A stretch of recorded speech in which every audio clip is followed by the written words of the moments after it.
Hello, everyone. I got it in. Good. Hello, welcome to Nerdist Book Club. We are live on Facebook, YouTube, Twitch, all the good fun places with a little comment box for you to comment away so that we can maybe read them out and you participate in the best book club online. I said it. I'm Maude Garrett. Joining me, I've got co-stars. They're pretty awesome. Hector Navarro, Rachel Heine. A big hello. Hey, look at us all. Hey, it's us. Hey. Look at us. We're here. We've already got people commenting from YouTube, from Facebook. From YouTube. From YouTube. Okay, cool. Hello there. Nice, Nerdist. I see what you did there. Very clever. That's because of the book we are reading. Kenobi by John Jackson Miller, as Obi Hector has in his Hot Jedi hands right there. Was the book good? Are you asking us? Is that how we do in the show now? Is the book good? Is the book good? Welcome to our book club. We are established literature experts. Is the book good? I enjoyed it. I wouldn't say I loved it. I wouldn't say I hated it. I also think and this was always going to be the risk when we read, this book, having it, tied to the Kenobi show. I was trying to keep my expectations low because I love Ewan McGregor so much. Yeah.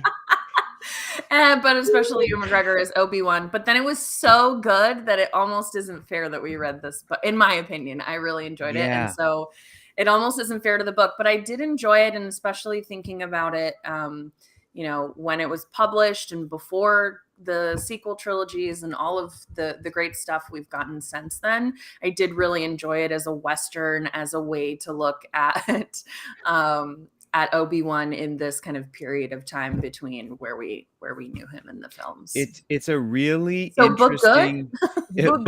Book good? Book good? It's a really interesting. Okay, Lisa, we're probably going to talk spoilers about the end, but definitely still do the 3 hours left on your audiobook. That it's is about us hanging more than anything, That is telling if Lisa didn't finish the book. Yeah.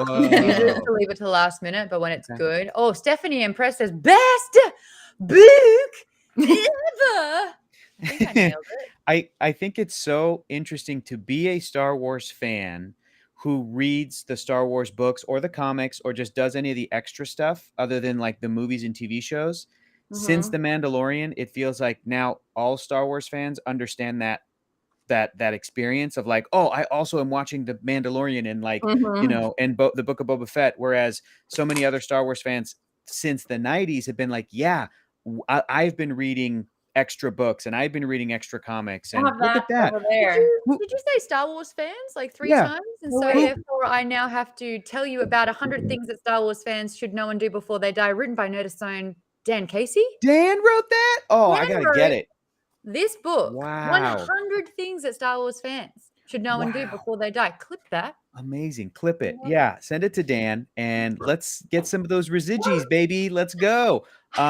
But it's a careful, Rachel. Oh, that's Women of the Galaxy, written by, I believe, Amy Ratcliffe. Amy Ratcliffe. Mine's over there, guys. I can't get up. I'm plugged in. Very own Amy Ratcliffe, who has focused on the women of Star Wars, because during the OT, the original trilogy, there weren't many. Speaking of women of Star Wars, our own Rachel Heine has hurt herself very badly. Rachel, are you okay? Did you not have the high ground? What happened? I don't want to talk about it. Oh, no. I'm okay. I'm okay. I got really excited and I tripped over something big across a large swath of my foot. Basically all my toes. But anyway, I'm good. I'm fine. My answer to the question, book good, I think book okay. Book okay. And I think that for a lot of people, we got a lot of feedback. They love the book. Book very good for a lot of people. We've just got our new merch line. Yeah. Book good? Book good? Question mark. And then you on the back, book good! Exclamation point. Yeah. Okay. thought. book okay. I just think at the end of the experience, yes, part of it was that I was comparing it to the Obi-Wan Kenobi show, and also just kind of comparing it to like what Star Wars is doing right now across the Mhm. board. That Mhm. at the end I thought, I think this is certainly well written and okay and fine. It just wasn't a story that I loved or I connected to. I jokingly, when we started, put in the Geek Bomb Discord, which if you're not a member, you should be, in the reading tab. As soon as we started, I posted, I think this book is pretty great, but we're spending a lot of time with these damn farmers. When are we going to spend some time with Obi-Wan Kenobi? And Seriously. that was kind of like my main takeaway. Even at the end, I still like those farmer characters, but I didn't love them as much as Obi-Wan I or like hated one of them. yeah, I hated one of them. Or like should we have had a scene with Qui-Gon Force Ghost, or like, more of the Larses and little baby Yeah. like it's these Mhm. little things that I'm like, I think I would have liked more. I would think I would have liked different things on Tatooine, different things in the story. Well, But Tatooine is fundamentally quite boring. It's well, it's tell that like to get Star another Wars, Mod. planet. They keep I going know, back. get They keep another But I going mean, back. this is the thing. They have a drug cartel. They have this underground mafia establishment. They have, you know what I really liked? I was like, Tatooine can't be this boring.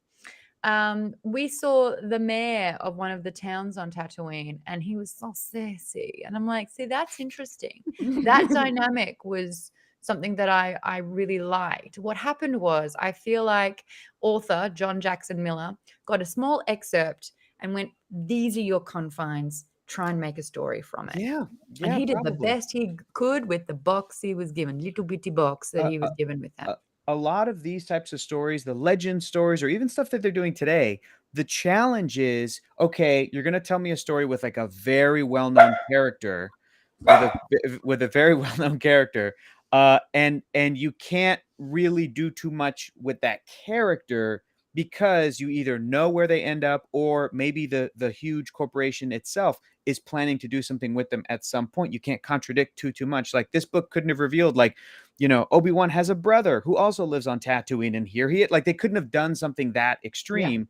Yeah. So that's the challenge. And in fact, Star Trek, same sort of thing, deals with these issues all the time. They wrote a book of Star Trek Discovery while the first season was airing that had an entire side quest with the main character Michael Burnham and her adopted brother Spock.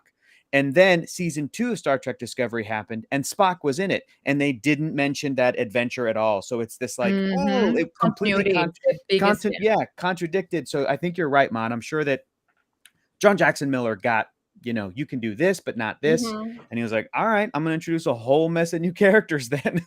Yeah. Well, but I think also when we spoke with Claudia Gray previously on the show, who was amazing. I know, I was just like, I love you. I want to be you. I want you to be my friend. Like, why are you so cool? But I think we've read some Star Wars books that do deal with established characters and introduce new ones. And I felt like I connected with those stories more than I did this one necessarily. I really like David Nichols Jr.'s comment. It was 5 out of 5. I like dealing with regular people in the universe. And I I would agree actually with felt that when we followed sort of like Final Jedi, The Last Jedi, all those sorts of, the focus and emphasis has always been on Skywalker Jedi.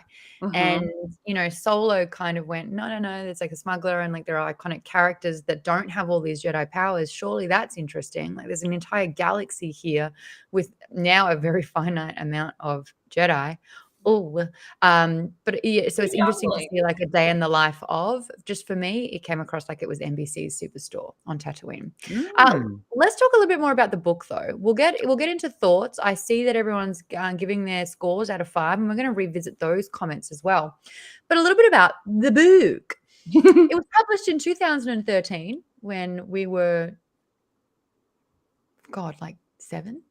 Narrated by Jonathan Davis. It takes place in 19 BBY. Someone asked earlier, what's the timeline for this one? We obviously know that it's after episode 3, where Obi-Wan spends all of 19 years on Tatooine and ages 45 years. Yeah. Try Kate, shut it. She's outing me in the comments. Oh, no, outing her, actually. My bad. It is the reign of the Empire era, and it is part of the Legend standalone novels. Now, the person in the comments was asking if it was before or after sort of when Boba Fett, the show, is taking place. Way Couldn't before. tell you. It's irrelevant. This is Legends, no longer canon. Right, that's true. But if you have two timelines and you're comparing them, like if they're like alternate universes kind of a thing, yeah, Obi-Wan takes place right after Revenge of the Sith, and Book of Boba Fett takes place about 5 years after Return of the Jedi. So there's some time on Tatooine that happens there. But you're right, Maude. They do not intersect. Well, that's not true. They intersect. It's irrelevant. It's irrelevant. Maude, how was the audiobook? You know what? I thought of you. The last Star Wars book we did, you said the audio was so bad that it took you. No, it was Loch Lamora. Loch Lamora, sorry. It was so bad it took you out of it and you couldn't believe it. We have covered previous Star Wars books, and there were many different characters that were well known that one author was trying to emulate. Yeah. In this particular one, I feel that narrator Jonathan Davis did a very good Obi-Wan impersonation, and you would have been proud. You would have been proud. The problem with the audiobook was they loved their ambience. Oh, you're in a store? Let's have a checkout noise. On 35 minutes. Boop, boop, boop, which is why it felt like Superstore to me, because I'm like, there's a checkout. It's a checkout department. There's a department store. It is a superstore. It is Walmart. It is the Walmart of Tatooine. So that's what I got, and that they built a show around it. That's what it felt like. Oh, we got our cheers, regulars at the bar, you know, where everyone knows your name.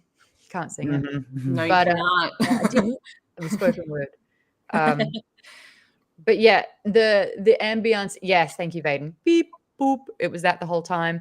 The crate dragon noises. There was one sample, and they used it every 4 seconds.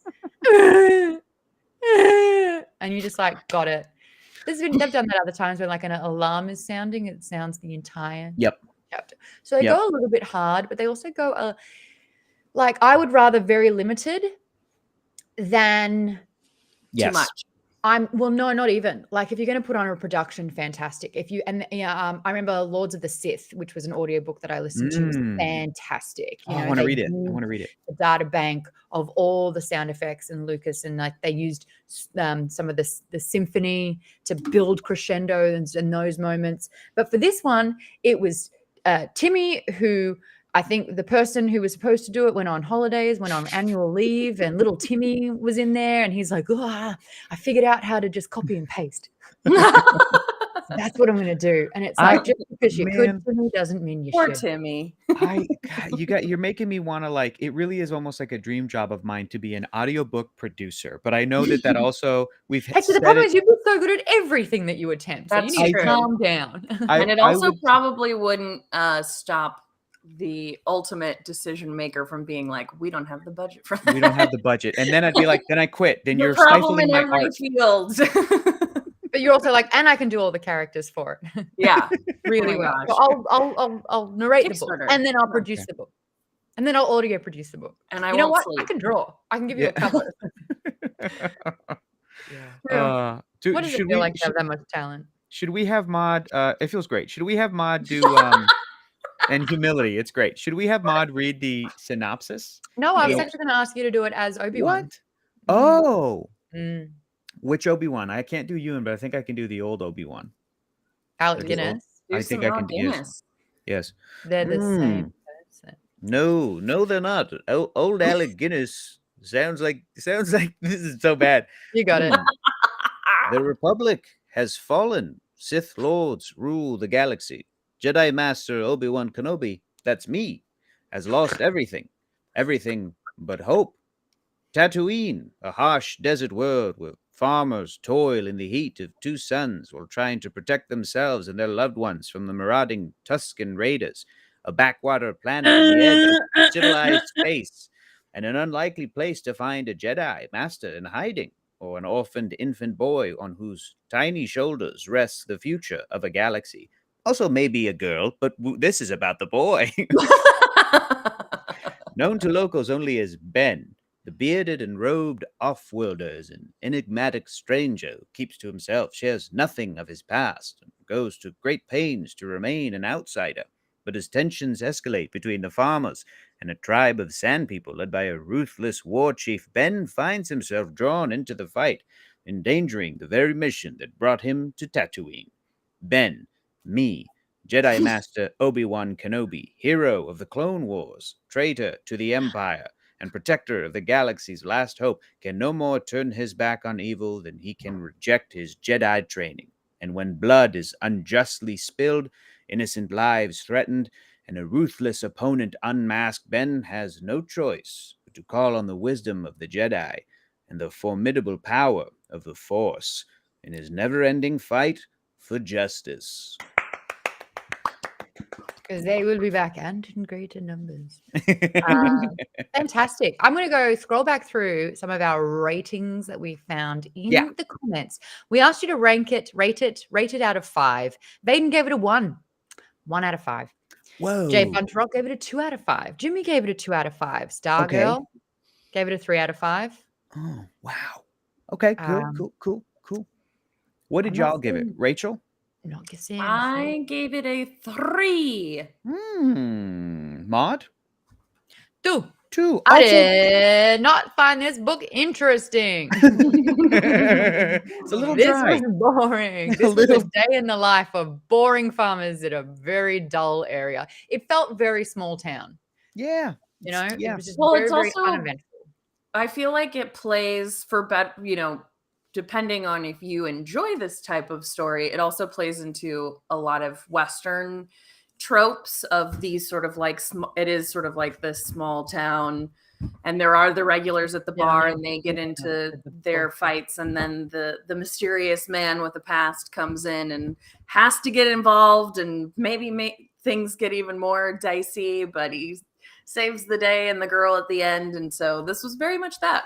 Except they're all middle-aged. I know. But that's actually the case in a lot of Westerns too. True. Yeah. Good point. Yeah. I also They're think sort it's of really grizzled and they think they're done.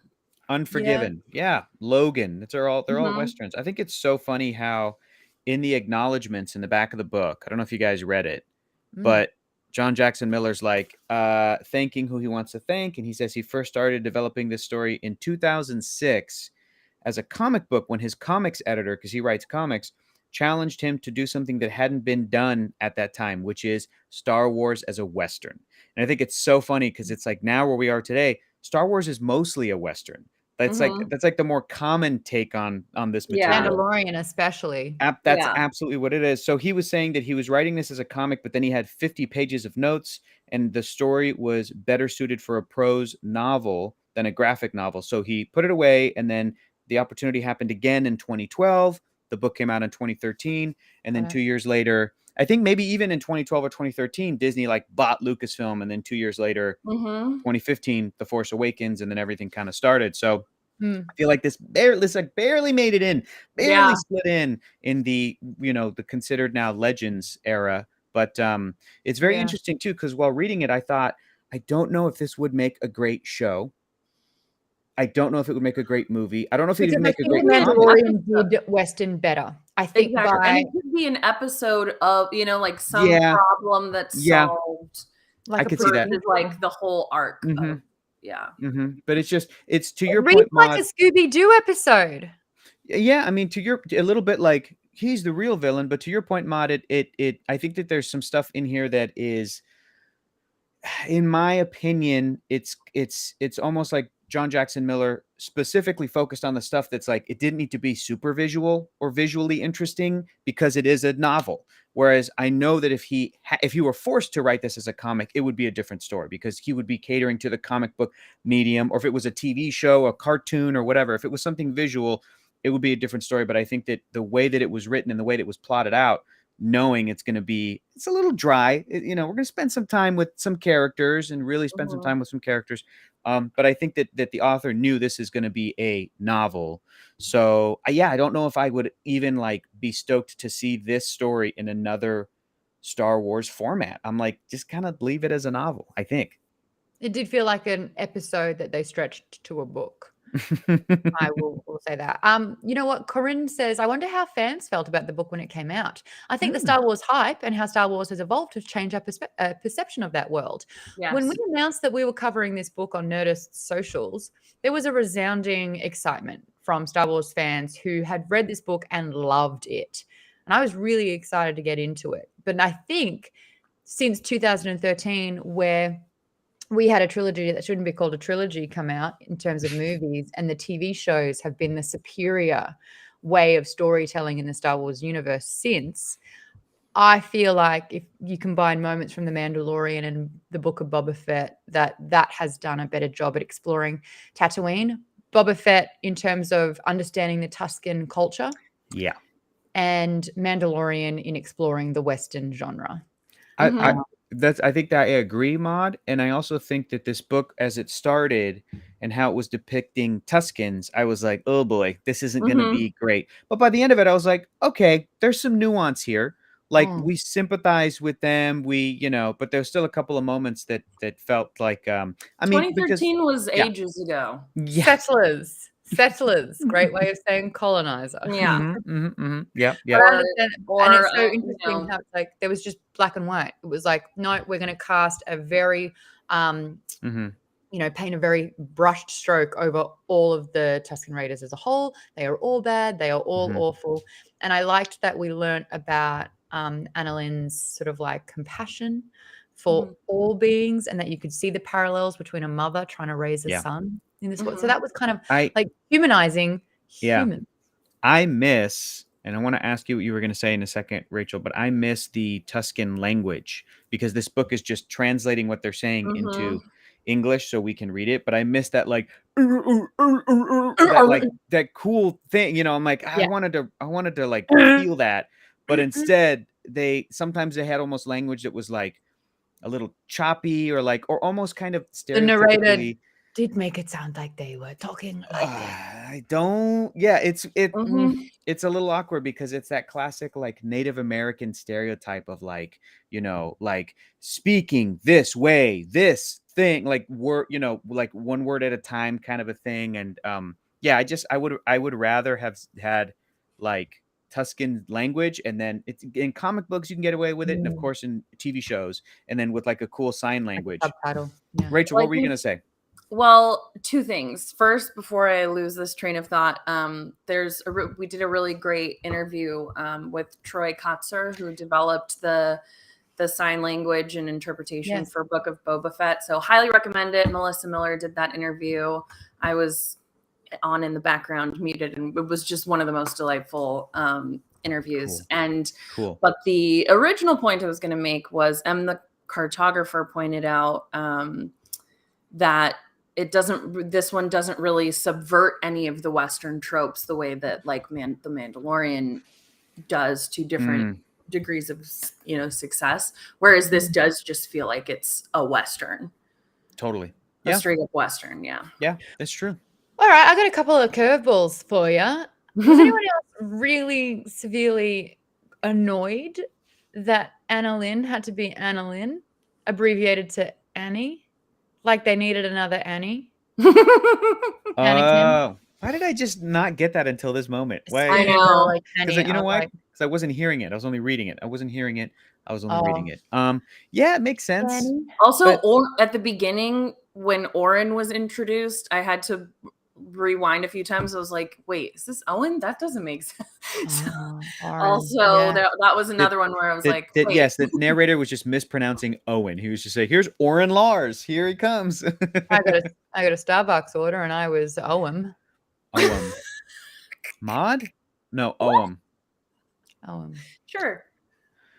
I'll answer to anything. Star Wars names are hard, man. What's y'all's favorite Star Wars name and least favorite Star Wars name? I think it is so funny. Sleazabagian. What's his name? Sleazabagian? What? Come on. It's literally called like Sleaze. Who? Sleazebagano?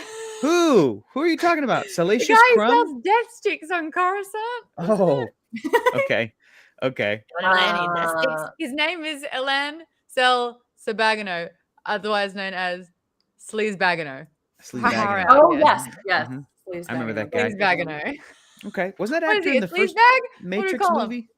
Sleazebaggino. Max You know, Rebo. Star Wars is not subtle. It's never been subtle. The cool loner character's name is Solo. Like, it's not a subtle franchise. Darth It's for Vader. children. Darth Vader's Plagueis. father. Therm Scissor Punch is pretty good. Tyrannic. Idiot. Mm-hmm. Mm-hmm. Oh man. For kids, yay. Anyway, Oh. that's one of the gripes that I wanted to bring up about the name. Mhm. We got some great talking points here, though. Mm-hmm. I like the second one that you have here. Well, this is you, Rachel. This is because Maude has some great comments, and we'll get to that. Mainly about how Orin was the galaxy's biggest piece of shit. We'll get to that. But Rachel has a question here about, even though it's called Kenobi, we actually do not get Obi-Wan's perspective as much as we do those around him, the lives he touches during this period in his life. Did this narrative framing work for you? I think it was fine, but it was not my favorite. That's what it. I do have thoughts on this. I really, Yeah. really appreciated the fact that the mysterious character, the enigma, the guy who had the head pulled over and we didn't really know where he was from or what his story was, the audience did. It was kind of like, that was cool storytelling where it's like they're trying to figure out who this person is and the reader knows exactly who it is. That lasted a very small amount of time. And then I was like, haha, now that you know him, or now that we've established Obi-Wan as a character, let's whip it. Because I think that one of the big things I'm learning about Star Wars, and they're trying to expand upon the universe, with the High Republic, they're choosing a completely different era. So we have to build from the ground up. And I feel like in Knights of the Old Republic, the best Star Wars video game out there, they did the exact same thing, but it being immersive and you coming from amnesia and not knowing who you were, great storytelling, because you as the player have no understanding and you're finding it as you go. When we start focusing on characters and the characters that we know and love are supporting, and we're supposed to give a shit about these people that we've never heard of before and we'll never hear of again. Right. I don't care enough. And I think that the original character, or the character we know and love, needs to be the anchor, and you build out from there. And that's Rachel, what I struggled with this book. Sorry. What do you think about that perspective? I would agree with that. I liked the idea of it, and I think we're all saying the same thing of our relationship with Star Wars and Star Wars storytelling now versus when it was published, like in the context of Star Wars, very different. I think the characters, if the characters were stronger, I think it would have been more successful for me if I was slightly more invested in them, which is, pick your poison. But I also think, not to devolve into a Marvel conversation, but there was kind of the our discussion around expectation and whether or not that hinders your enjoyment and if that's fair and all of that stuff. But I think looking to things like Thor Ragnarok, or very excited for Thor Love and Thunder, where the movie itself doesn't need to hit all of these MCU points because it's a good, fun movie.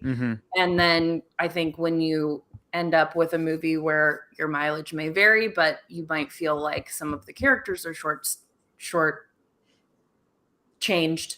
I was going to say short-staffed, short-changed, and there are kind of threads leading to all these different things that maybe don't come together. Then it's sort of the weakness of the film, the book, the characters. So I think for me, if I had just found something more to relate to, or liked the character, not that I disliked them, but just was more invested, I think this framework would have been super interesting to kind of show him as he pops in and out of people's lives in the way that we imagine he must have a few times in between the films.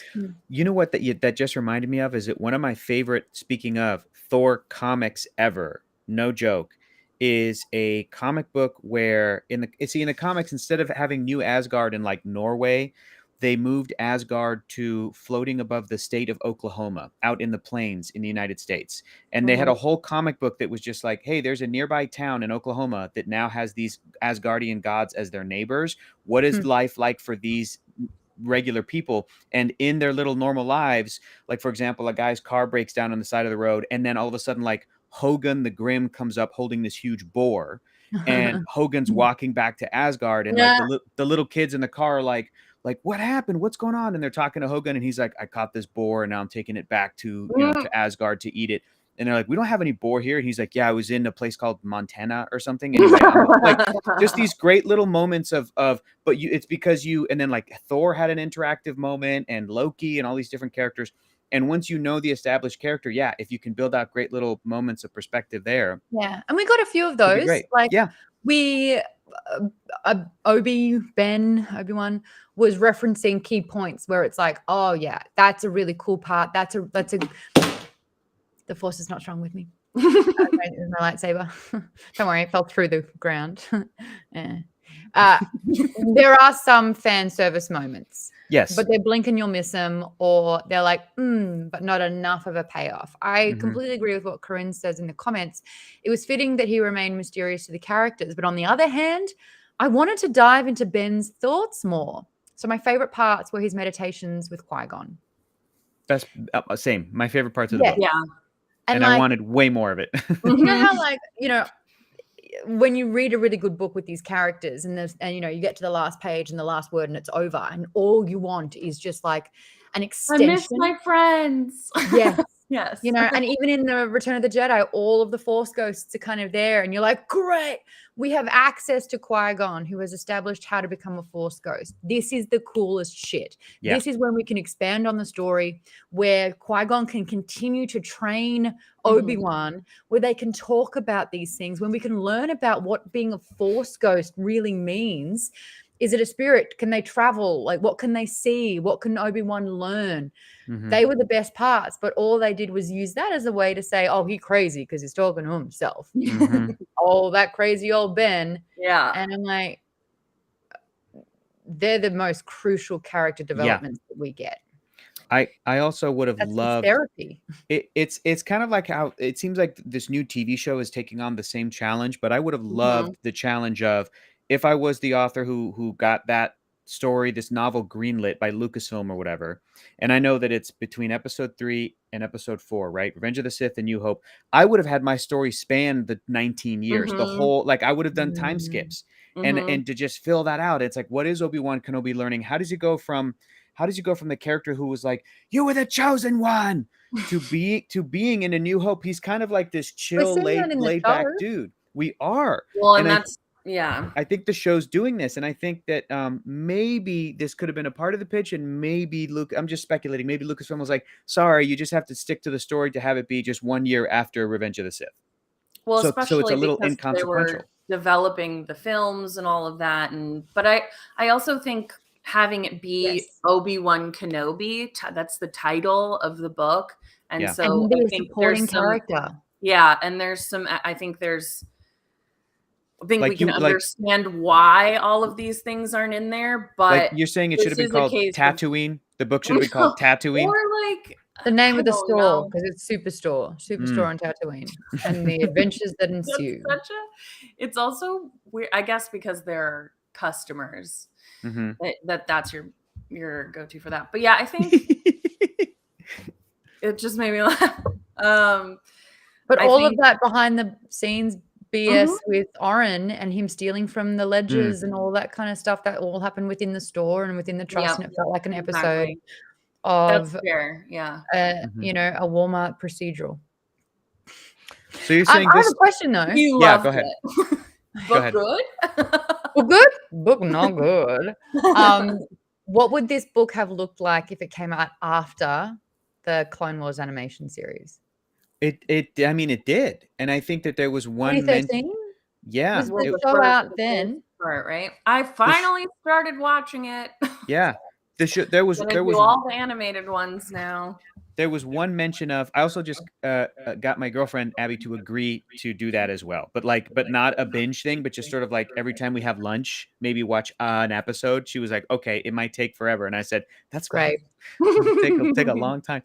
There's one mention of Satine, in the book. There was one, which I was like, I wonder if that could have. I wanted more of that too. It's dumb because it's like fan servicey, but I also know that it was like very important to that character. So well, it was also the only sort of romance that we've seen canonically Obi-Wan go through, and you never forget your first love, and that was like it was used against him. It's the whole Peter Parker thing. I have to keep our identity secret because people, when they realize that I'm in love with you, will use you as leverage. And Darth Maul killed her to get at him. And I think that when he's developing, whether they're feelings or not, or he just kind of appreciates the trust or even the attention, to have that, you're right, parallel a little bit more with Satine. But it felt like, again, and that's when I felt this really kind of restricted box that they'd placed this book in, where it's like all this happened to him. I was waiting for freaking Bosk or, Boba to show up in here as well. Yeah. Oh wait, Boba's in a Sarlacc pit. My bad. No, previously. No, he's got his squad. Boba's a kid. Yeah. Boba's a kid, like a young kid.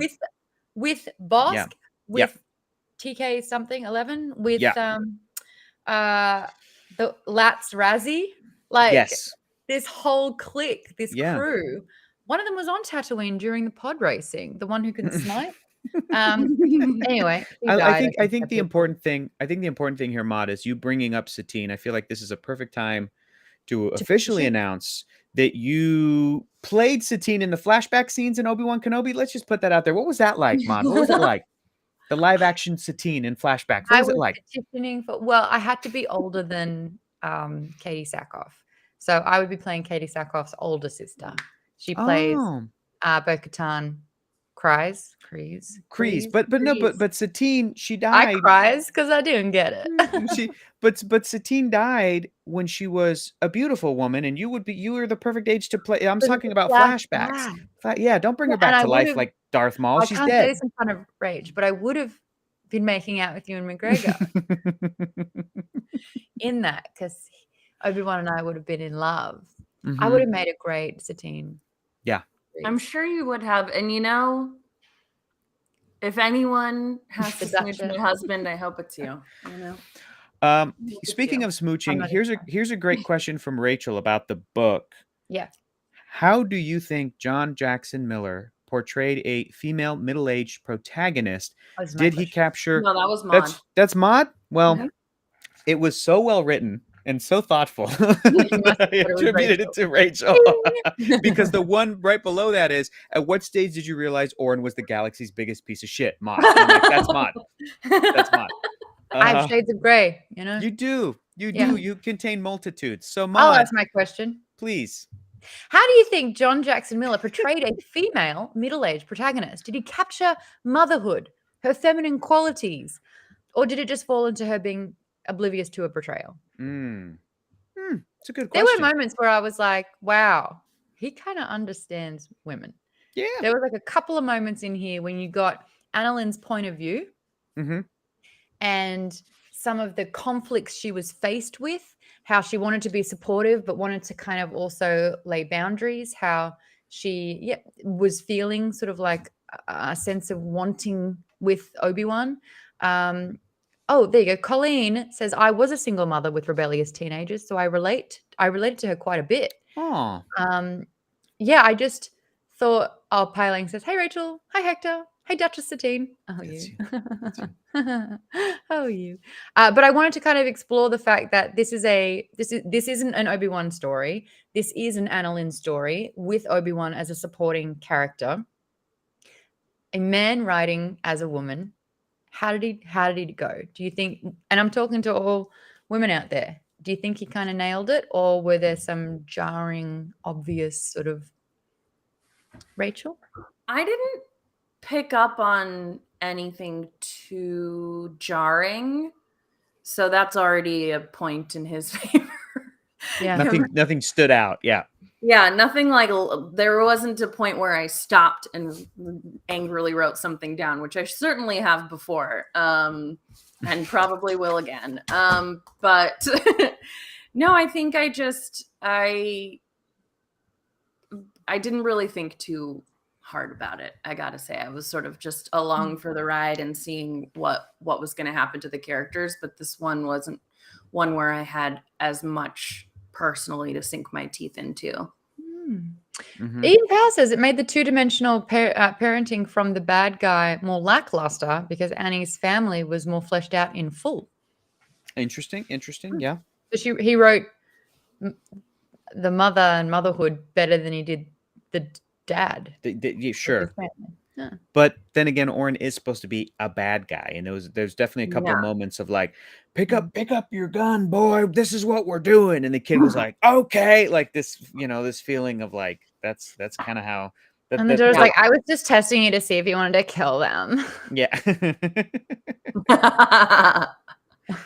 Okay. I want to ask you guys, does Annalyn and her family story end in tragedy? Because what planet do they go to? I know. That's how I've been, but that's also how I felt watching the show at the end last week. I was like, I somehow had sort of like I was just watching it going like, I can't believe we get spoilers. Little Leia. And I was just so excited. And then as the episode was ending, I was like, oh no. That whole, and isn't it so funny how my dream? I've always wanted to do that. I'll relocate my whole family so we can have the best life ever. Yeah. This is, I think what they're trying to do is, the first movie came out and like millions of voices suddenly cried out and were silenced, Right. But because we never understood or saw or established Alderaan as a planet. It was faceless, yeah. And that was the first movie. That was the first piece of sort of Star Wars media. And now it's like we get to visit all the other timelines and we learn about Alderaan and we've seen it and how beautiful it is and how amazing it is. And knowing its fate every time they go back, and it's a peaceful planet. There are no weapons. It's defenseless. It's lush. It focuses on education. It's got the best university out there. It's got a monarchy, You get cute little droids follow you around. Do whatever you want. Like it's the coolest place. This place was like it opened and it was really, really fast as a 10-year-old girl and outrun very many trained men. Yeah. It was like what happens on that planet? Flying cars. It's the most Star Trekky futuristic out of any Star Wars planet. It seems very and they wipe out even in The Force Awakens.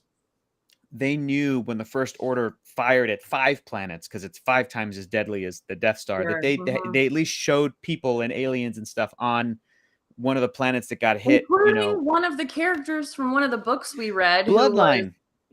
Who was like the assistant or attaché to Leia, and then they ended up, you just see a shot of her as she...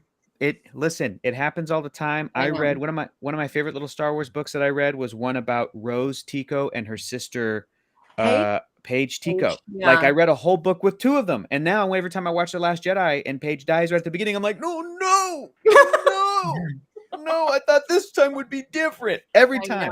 Because Obi-Wan always thought that there was hope.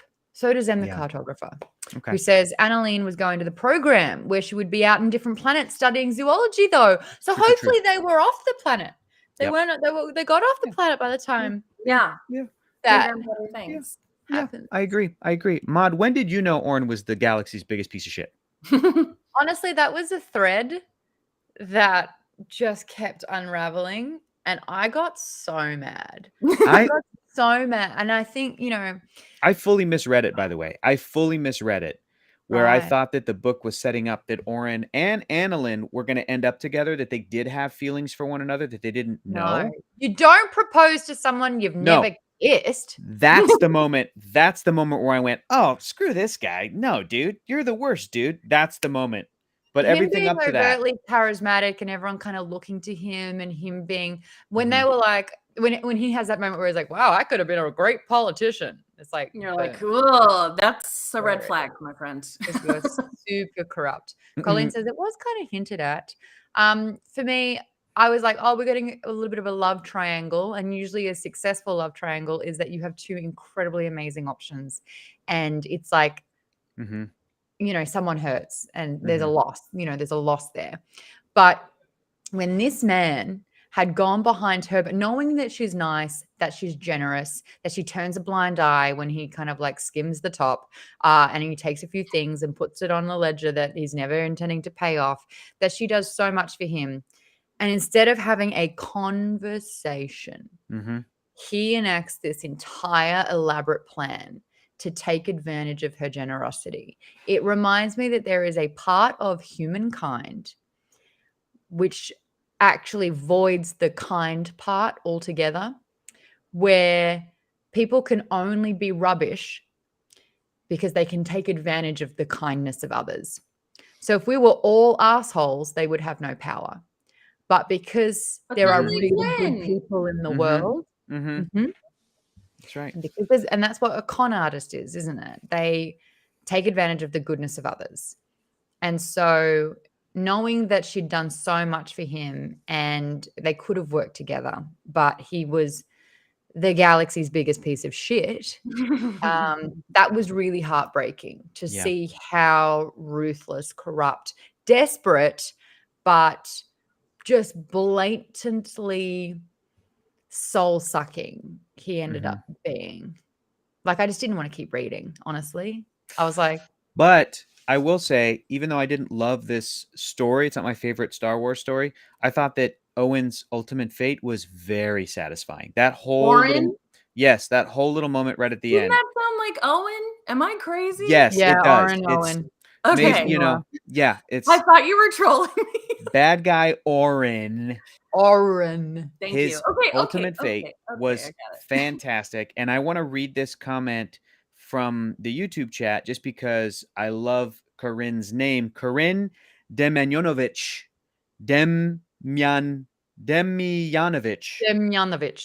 Corinne Demyanovich. Excellent name. Just says, freaking communication is key. That's it. Thank you, Corinne. Just ask. Demyanovich. That's it. That's it. Yeah. So, but I did think that Oren's fate at the end was satisfying. I read it today and I was like, yeah, cool. I'll mention that I like that. I have a confession to make. I was about 5 chapters in when I realized a yak was not a yak, one of the yaks. I thought that they were telling it apostrophe in yark. third person. Yep. See, again, sometimes that's the thing Like, with audiobooks. A man doesn't know himself, that kind of thing. A yak looked on. Did a yak? Which yak? It makes me think, like, at an editorial level, do editors also consider the audiobook versions of these stories? It's Rachel shaking her head no. They wouldn't have Owen and Oren. Like, visually different words. But no way. Sounding out. I think if you were greenlighting something that you knew was going to get what, like, say it's from a really famous actor and you're going to get the 5-star rollout of the whole thing and there's going to be a audiobook cast, then maybe, but otherwise no.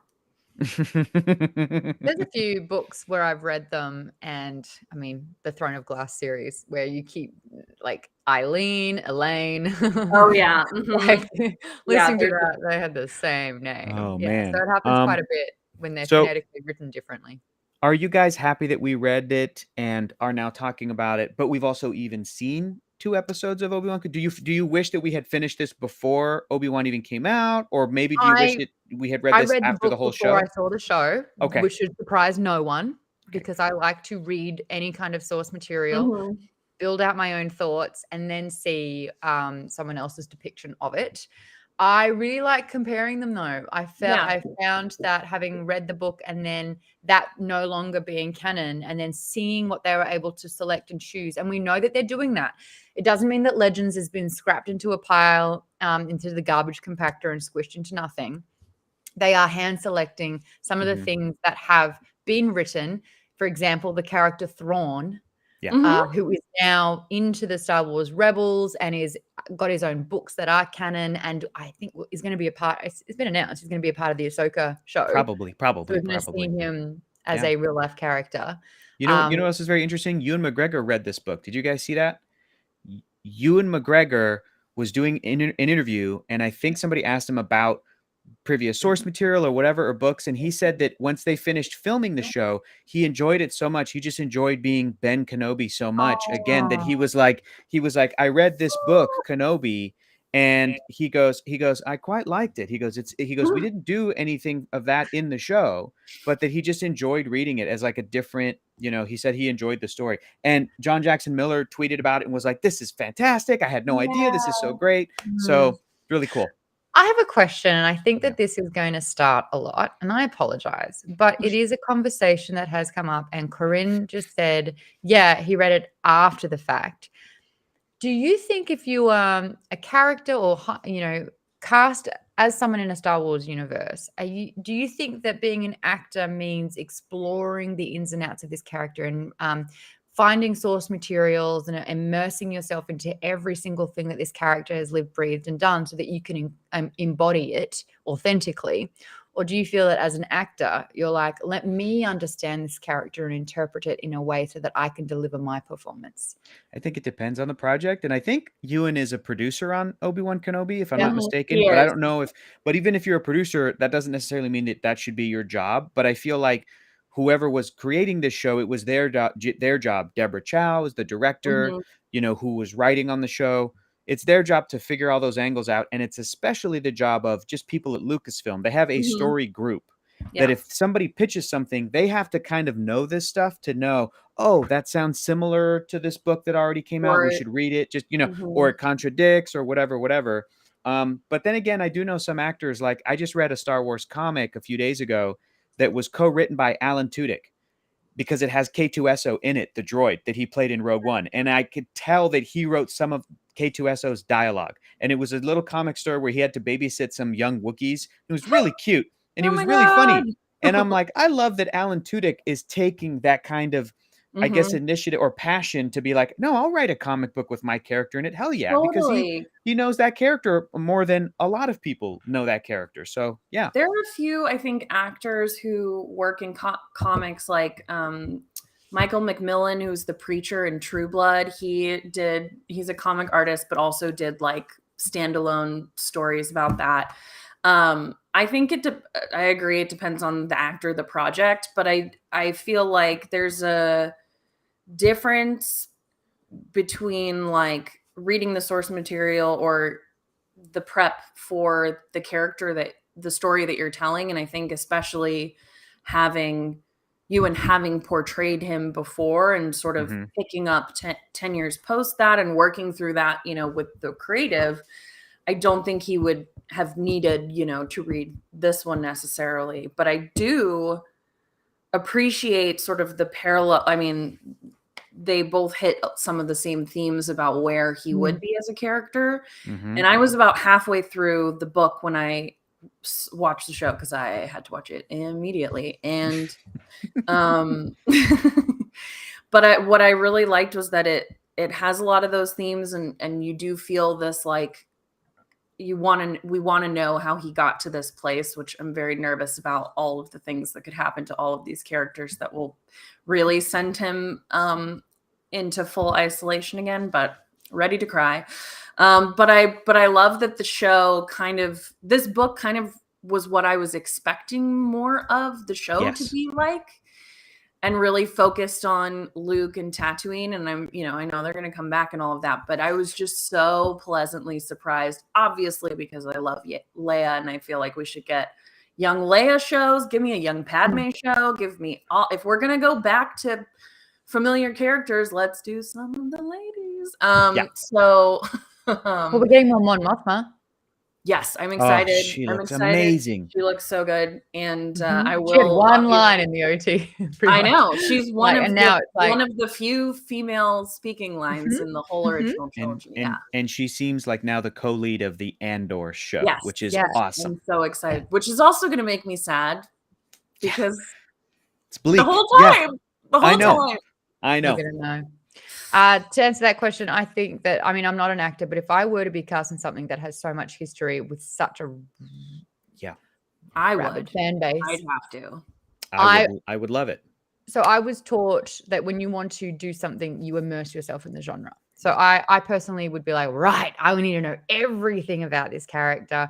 So if you've got something, I've got the answer kind of thing. But I think what we're not taking away, what we're forgetting a lot of the time is that we're putting the entire onus on the actor. Yeah. And so if they don't know something or if they're, not connecting or whatever it is, we are blaming the actor exclusively. But it's the director that is deciding the look, the feel, the tone, and all of that information. And I think if a director comes in and says, no, I hired you as the actor because I want your essence. Your essence is what I believe has gone this. So if you start going so deep into the source material that you get in your head, or you start being distorted from the essence that was captured initially, then, there could be an instruction to not do that. Yeah. Do I think that Star Wars fans can be incredibly unfair when it comes to having to know absolutely everything? A little bit. Yes. But do I feel like if you're an Star actor, Wars fans hate Star Wars more than anyone else. Yeah. But I think that there is. I don't talk about it online anymore for the most part. Oh my gosh! I just put up a video where I got the cast of Obi-Wan to design their lightsaber, and if you didn't have a thorough, thought out, depicted answer, Lord have mercy on your soul. It's crazy. Well, I'm excited for us to talk more about Star Wars in the after show, but first, amazing. Yeah, we've got some announcements to make. We sure do. Is everyone sitting down? Yeah. Good.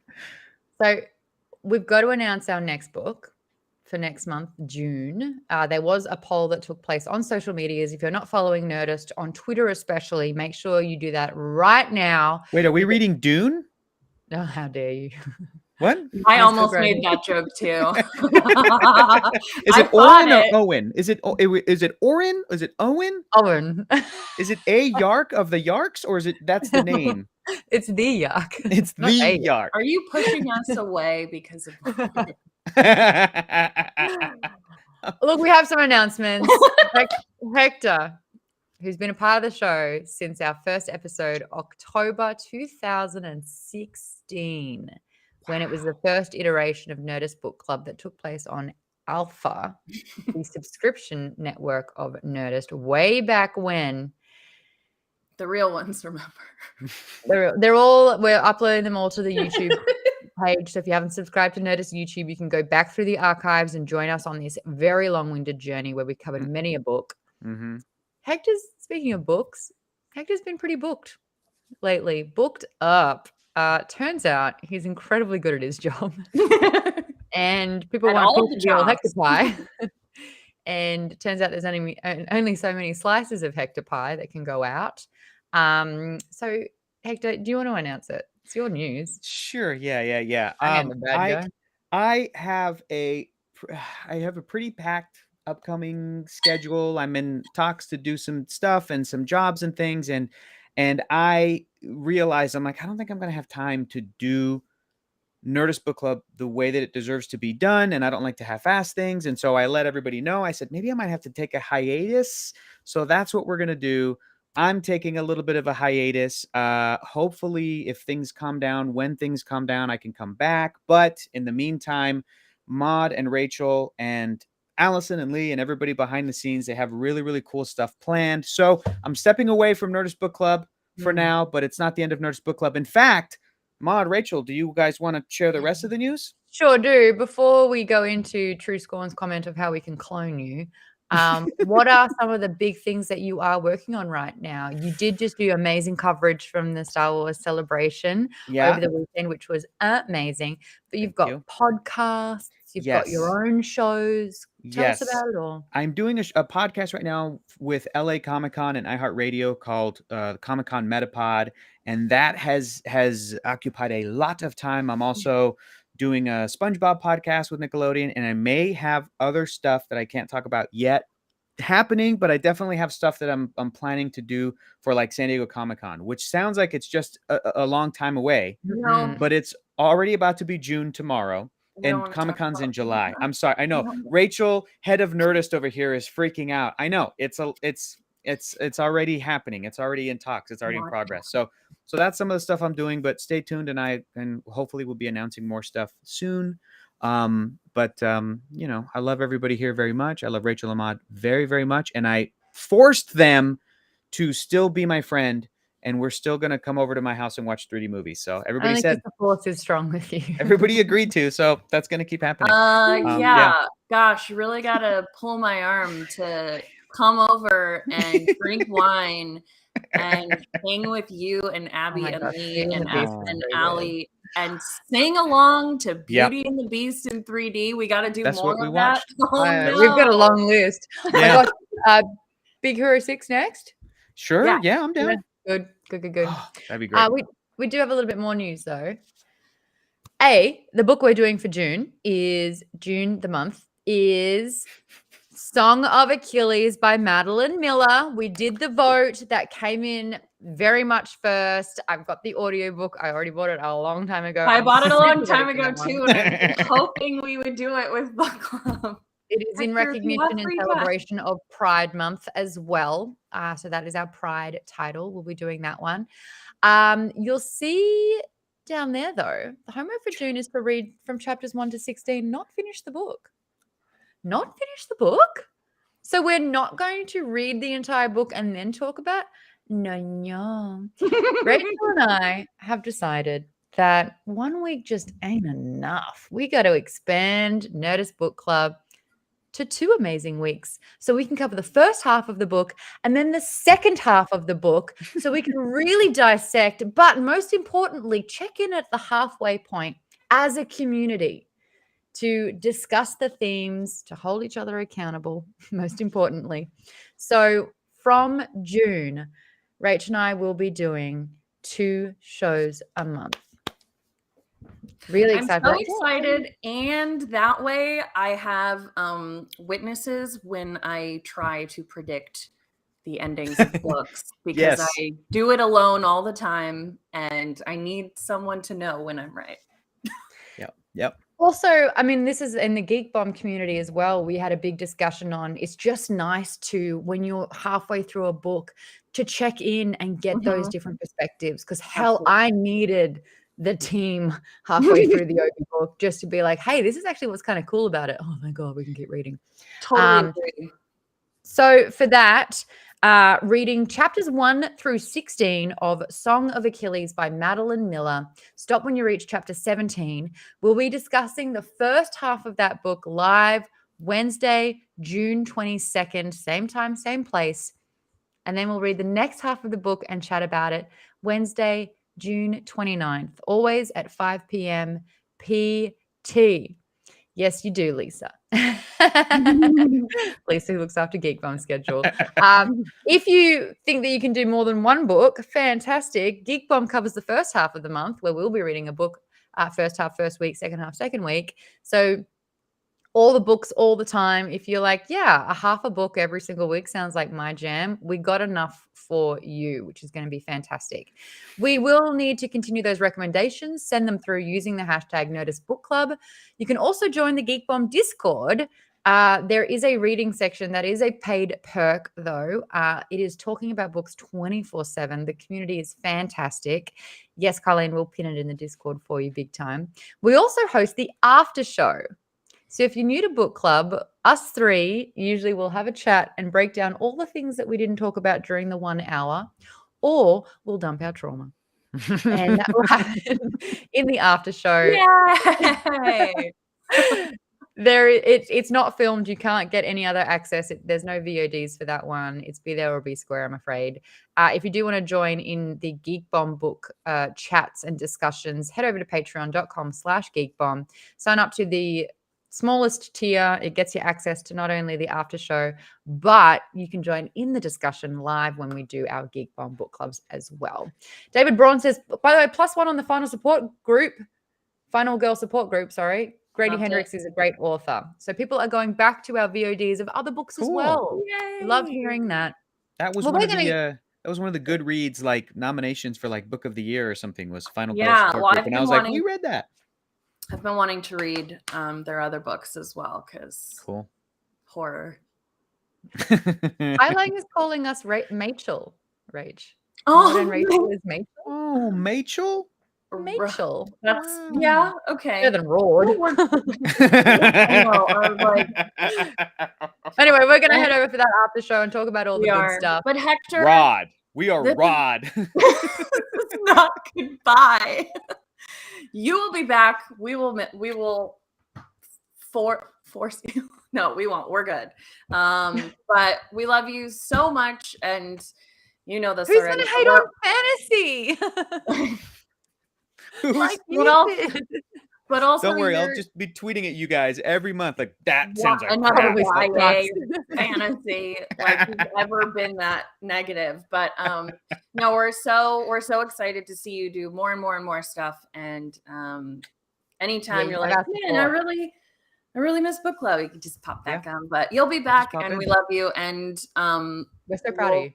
and I'm still gonna be a Geek Bomb member, right, Maude? You're not gonna remove my membership? We'll talk about that. Okay, great. Okay, let's go do that right now. Maybe do for the it. last time, Hector.